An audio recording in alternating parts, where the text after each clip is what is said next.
Hi guys, welcome to our, it's not a vlog though. This will be the first and the last video. So anyways, right now we're here at the Anapog.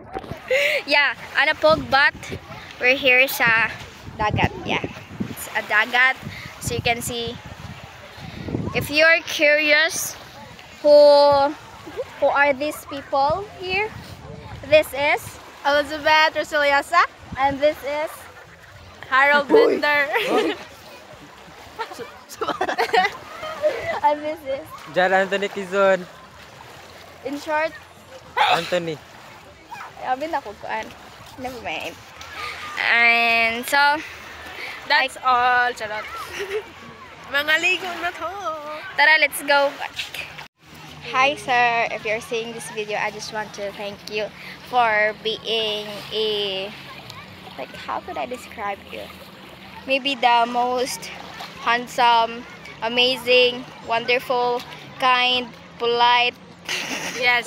Yes. humble, proud, Yes. confident, Yes. talkative, Yes. and most what? Most very handsome. Generous, gorgeous, gorgeous, Everything beautiful. and everything. You are our everything, sir. So we would like to thank you. We're so grateful to have you in our life, sir.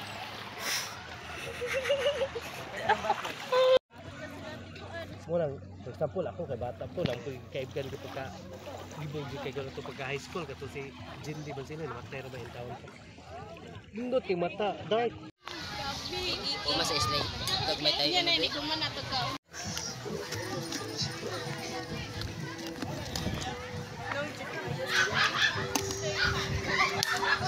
Lain mo ko nang hunahuna ni Yasin kaligo ron.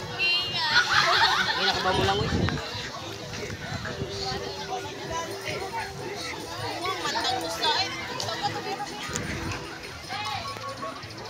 Nawa lagi. Nawa daw. Nawa. Uy, Marjan. Imbis ganahan unta ta maligo. Nawa na ni. Asa to napita tra. Asa to. Mo na di ta kaayon gyud. Mo na ganahan mo ngari-ngari og kanang dagat. Tungod na yung mga inani. Ligo ra unta. Di mo ginana. Sana man ligo lang sa unta. Ligo lang ba?